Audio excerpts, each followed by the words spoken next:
Bought a new microphone only to realize that I don't have the extension / adapter cord. I don't know. I'm not really good with technology, but I'll get it sorted.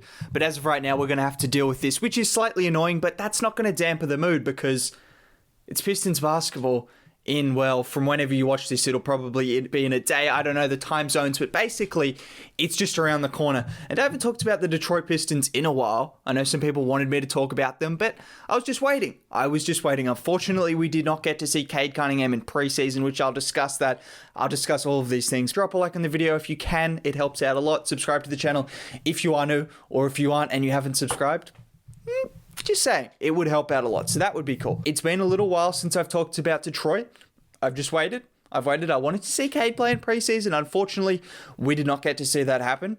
I will say I did not watch every preseason game. I'm going to be completely honest. I did watch some of it. I'm not going to say I didn't watch any of it, but did not watch every preseason game. But the season's now upon us. So let's forget about the preseason and let's look ahead to the season and what we should expect. What should we expect from the Pistons? Now, I don't know if I've said this on a video, but I have been thinking this for the last month or two, even before preseason. No, this is not some reactionary take, but we should temper our expectations for the Pistons this season. I think most people expect that. And I came to this conclusion pretty much, well, when Chicago got a lot better, New York continued to get better, Indiana got healthy again, kind of, Toronto are going to be back. Basically, every single team got better. So while I looked at the Pistons and thought they'll get better, and I still think they're going to be a better team because Cade Cunningham, Saddiq Bey, Isaiah Stewart, Killian Hayes, Jeremy Grant could take another leap. He could continue to get better. This is a young team, so there's room for growth, and so I wouldn't put anything out of the equation. That's what this video, I'm going to make sure to say. I'm not saying there's no chance they can make the play-in or any of that, but in terms of me tempering expectations for the Pistons, going from what I thought could be a play-in team after Cade Cunningham was drafted, because this was a team that was pretty much competitive in just about every game last season, and that was including some tanking towards the end of the season. They had Cade Cunningham, so you're thinking they're obviously going to be a lot better. Well, everyone else got better. So we'll temper our expectations, but that doesn't mean anything because it's a win-win situation. This is why it's such a good season to be a Pistons fan, because it's really a win-win situation. Okay, let's set the scene. Cade Cunningham, the Pistons. They have a fantastic season, I guess a la the Charlotte Hornets last season where LaMelo Ball comes in. They're revitalized. They've got an up-tempo style of basketball. You've got the Rookie of the Year. It's all fun. You've got the commentators going. I don't know if George Blaha is going to give the same energy as the Charlotte Hornets commentator. I don't think so. That's one thing that we're going to have missing, but you get that same kind of tempo. You look at the Charlotte Hornets and you look at the Pistons. That would be fun. That would be exciting. So the Pistons win enough games to make the play-in. Everyone develops. It means Cade Cunningham probably has a good rookie season. It means Saddiq Bey, Isaiah Stewart, Killian Hayes. It basically means the young players are good. That's what it means, unless Josh Jackson delivers on his potential and becomes the best player from that draft class like general managers had him pinned to be.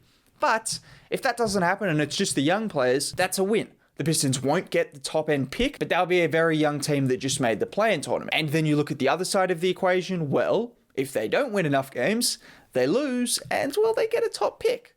They pair Cade Cunningham with Paolo Banchero, who I haven't seen a lot of, but all I know is that pick and pop could be dangerous from what I know. I don't know too much about Paolo Banchero. We're not here to talk about next year's drafts. All I'm saying is win-win situation. It's why you should be excited, because either way, you win enough games, you got a young team, it's exciting, you go into the play-in, Cade Cunningham is the Rookie of the Year, the best player since LeBron James was drafted, or you don't win many games and you get another top draft pick to pair with Cade Cunningham and the rest of the crew.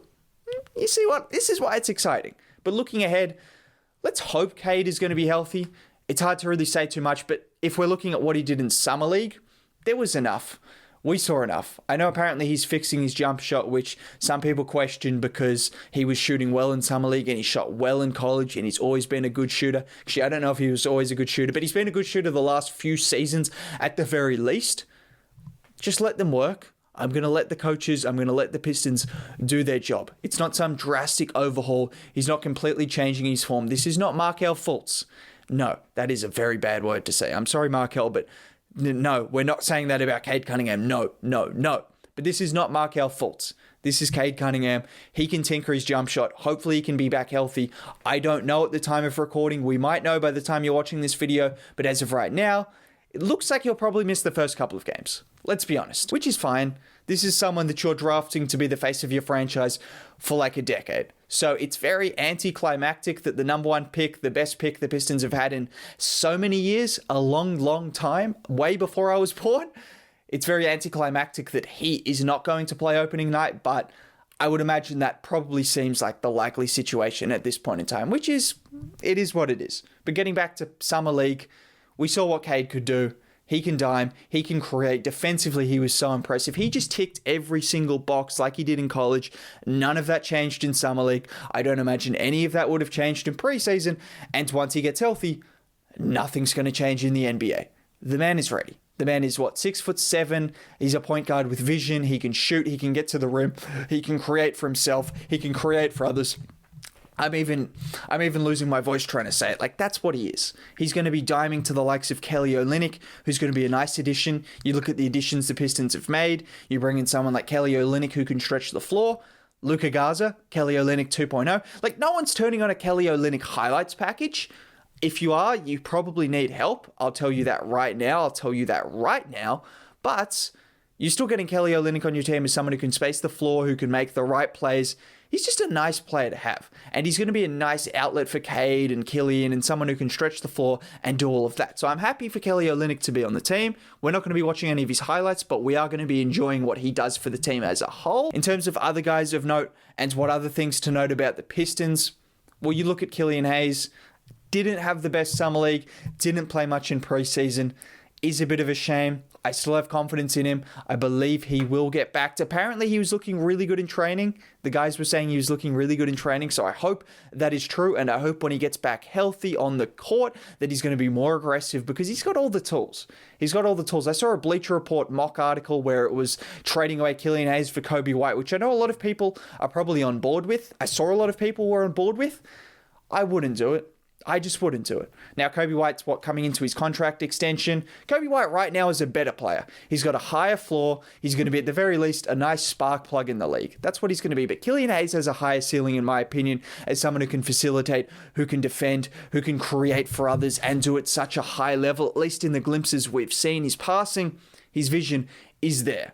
So we're not really talking about a Kobe White trade here. That's not what the video is about. But all I'm saying is I've still got hope in Killian Hayes.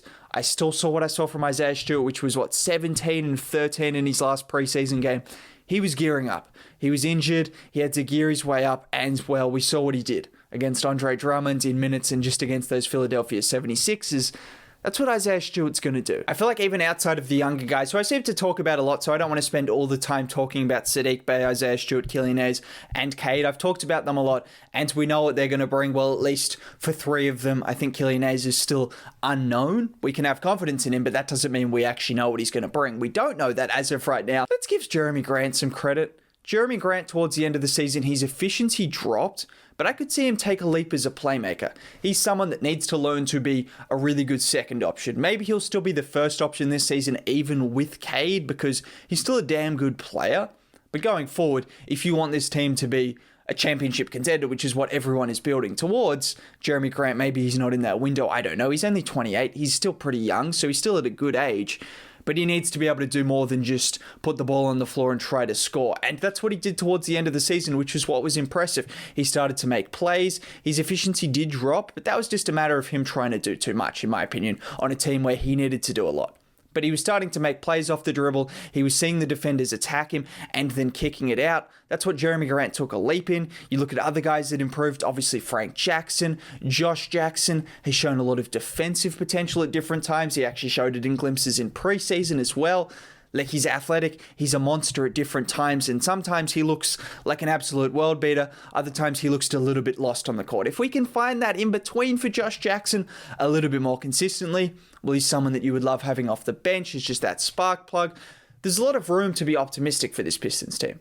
We've talked about this all throughout last season and all throughout this season. We've been building up towards it. The fixtures? The fixtures are not the best, which is why I would not be expecting a 500 start or probably even a 300 or 400 start. It could be tricky. It could definitely be tricky, particularly if Cade is not playing, but that's fine. That's fine. Again, I come back to my initial point. win-win situation. If the Pistons come out and beat the Chicago Bulls 2 games in a row and then split a couple of games against the likes of the Bucks and the Nets, which are all in their opening 10 games, they have 76ers, the Bulls, the Bucks, the Nets, the Hawks. It's not pretty. It's definitely not pretty, but it's a good test, I guess. If you want to test yourself against the best, well, the Pistons have pretty much all of the best teams in the East within the first 10 games.